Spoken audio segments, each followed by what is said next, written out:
Well, we made it. It's finally 2022, and I had talked previously about my thoughts around Nintendo heading into the new year, and today I wanted to talk about Microsoft and the Xbox as we head into 2022, which a lot of us are anticipating to be a really good year for gaming, and looking at the releases that we are expecting, this could potentially be one of the biggest years we've ever seen in games.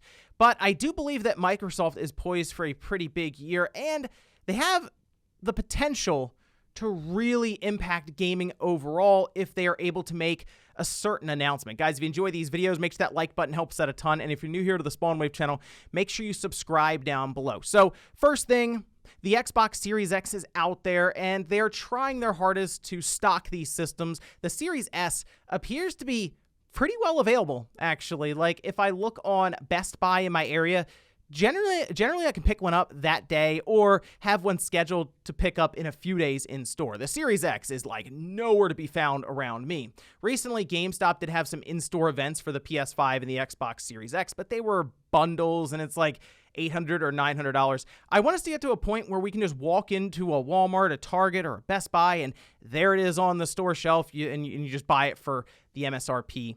Unfortunately, I feel like we're a ways off there. But when it comes to games, Microsoft has already positioned themselves pretty well with their biggest focus, and that being Game Pass. In fact, if we take a look over here, this was posted up by Pure Xbox. They have Xbox Game Pass in 2022, a full list of everything announced for like day one releases. If you remember, at E3, like the past 2 years, I think, they've been announcing different releases day one for Game Pass, and this most recent E3, they announced a lot of things for 2022. They actually set 2022 in motion for their service way in advance.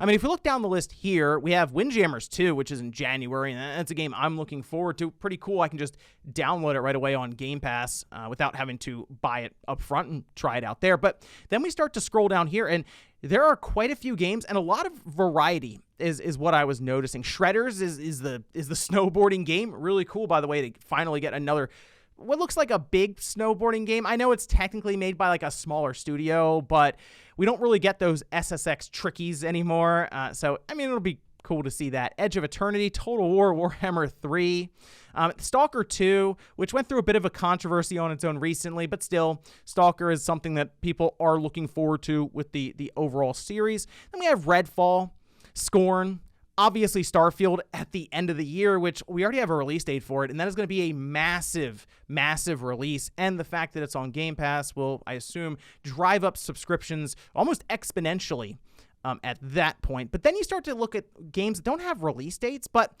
they've already made deals with these different developers. Things like Atomic Heart, A Plague Tale Requiem, that's just going to be on Game Pass immediately, like the sequel to A Plague Tale.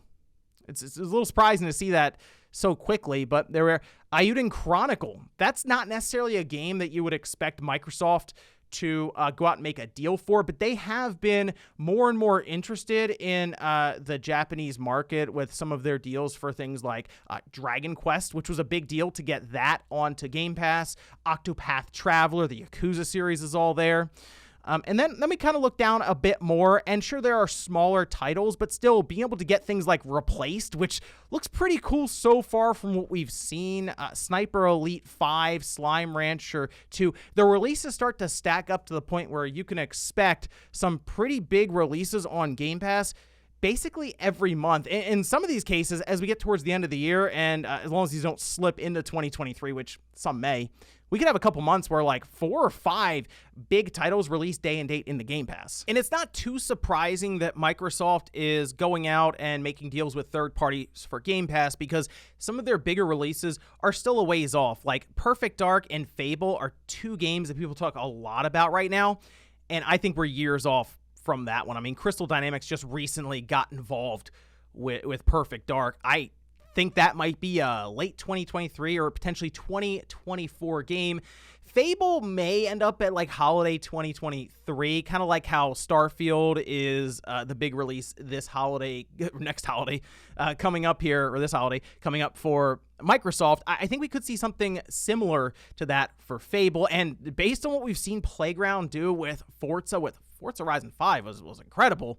Yes, I'm very curious to see how they could build out an entire world in something that's not an open world racing game. And coming off of 2021, Microsoft has a lot of momentum, and I am wondering what else they're going to be announcing, as there have been rumors around some smaller projects from some of their studios, as well as some larger ones like Hellblade 2, which we saw that presentation at the Game Awards, and that looked incredible from a visual standpoint. So I think we're going to see some of these smaller announcements get made, and then potentially some bigger looks at projects further down the line. Things like Indiana Jones, which was already announced in a very small teaser. Maybe we get a better look at that, and of course we start to see other projects maybe surface a bit online, like, I don't know, maybe GoldenEye, which just randomly out of nowhere had its achievements pop up, and we'll talk about that in Newswave this week. But you start to see some of those surprises pop up for Microsoft, and it does make you wonder what they have in store for 2022. But let's talk about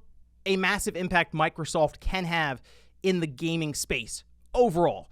Back in the day, this is like 2002, I think, when Xbox Live was coming out on the original Xbox, Microsoft made a big push for playing games online, but they also made the push to charge for online service then and there.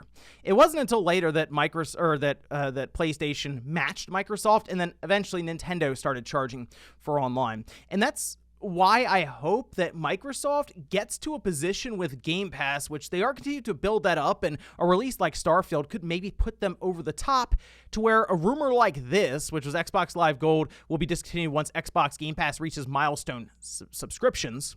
That was from Jeff Grubb, and this is something that's been going around for a little while now. I mean, it's been a couple of years that this has been talked about, and Microsoft's I guess their interest in Xbox Live games with Gold seems to be waning a bit because the selection's not very good, and they're clearly focused on Game Pass. So I would like to see Microsoft make that move in 2022, even if it's later on in the year as we roll into the 2022 holiday season in like October, November.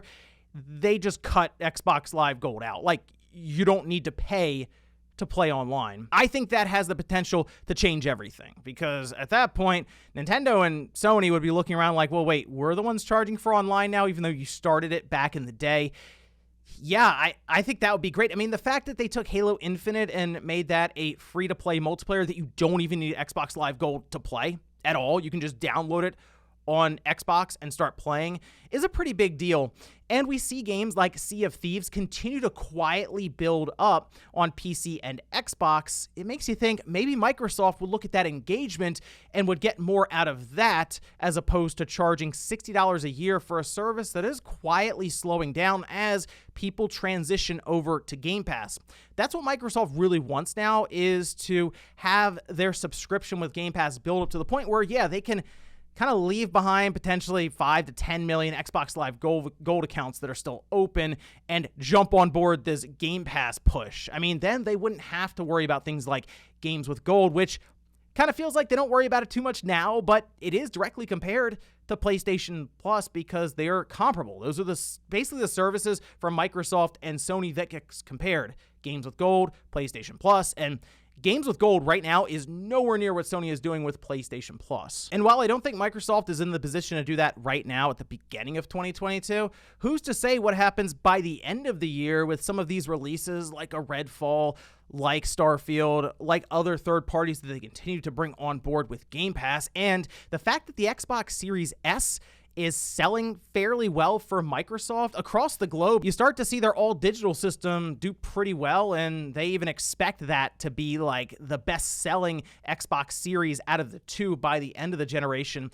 Makes you think that is a pretty good vessel for Game Pass to get to the consumer, and if they get those numbers up along with the Series S selling, then yeah, maybe they will make that jump and maybe do things like different deals to get people on Xbox Live Gold over to Game Pass even quicker. So I think Microsoft is set up pretty well in 2022. They're not as focused necessarily on hardware numbers, certainly not to the extent that Nintendo and Sony are. Microsoft is all about trying to grow Game Pass as fast as possible, because if they get to a position where they have 100 million subscribers for Game Pass, that's not going to reset when the console generation does, and you see Nintendo and Sony go back to zero and try to build back up.